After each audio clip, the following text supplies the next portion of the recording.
If you've removed old wall linings and you're preparing the framing for some new GIB plasterboard, you want to make sure it's as good as possible. If it's not, it will show up in the final product.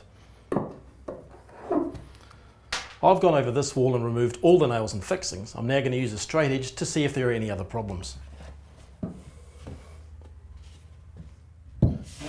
As you can see here, I've already got a nog that's standing proud, and if I lift up the straight edge even further, there's a stud that's sitting back out of the line. Both of those are going to cause problems when the new plasterboard linings go on. The first job I want to look at is the nog. I want to make that flush with the stud, and to do that I'm going to use an electric planer.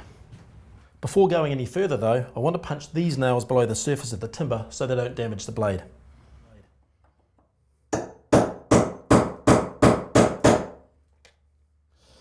When using an electric planer, it's easier to set the blade nice and low and make 2 or 3 passes removing a small amount of material every time than it is to set the blade very deep and remove too much material. Also, remember your safety equipment, earmuffs and goggles.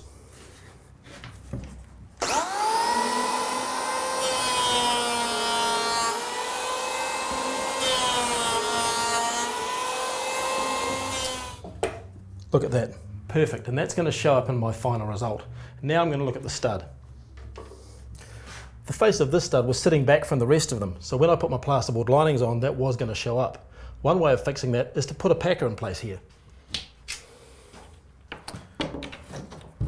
Here's one I've already cut. I've ripped it down out of a piece of timber to the same thickness that the stud was sitting back from the rest of them. That's one way of doing it. However, I'm going to show you another way. By using a wedge and a circular saw, I can straighten the stud. I'll put a cut through here and then push the wedge into place, pulling out that stud so the face of it is level with the others around it.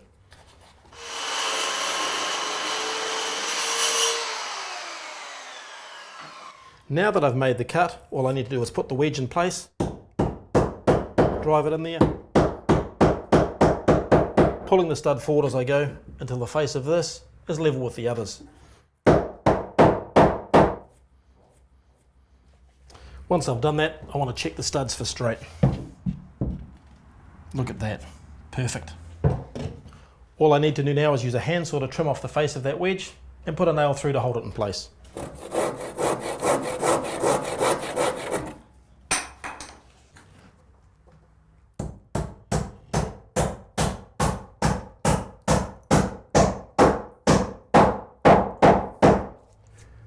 Now that I've nailed the wedge in place, I'm going to need to add a reinforcing piece of timber across the repair.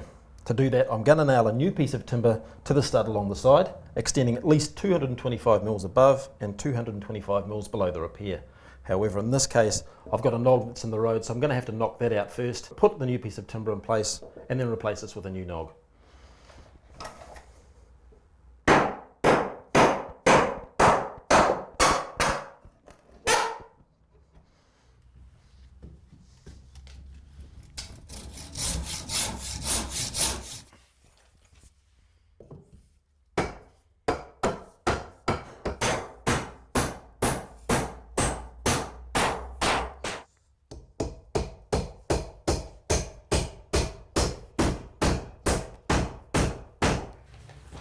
That's this part of the job finished. Now when I put my new plasterboard linings in place, this wall should just about be perfect.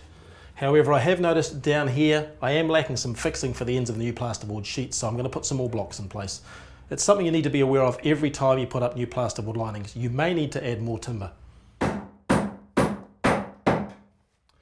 Remember, relining a wall is like any other job. Getting a good foundation now is going to ensure a great final product later on.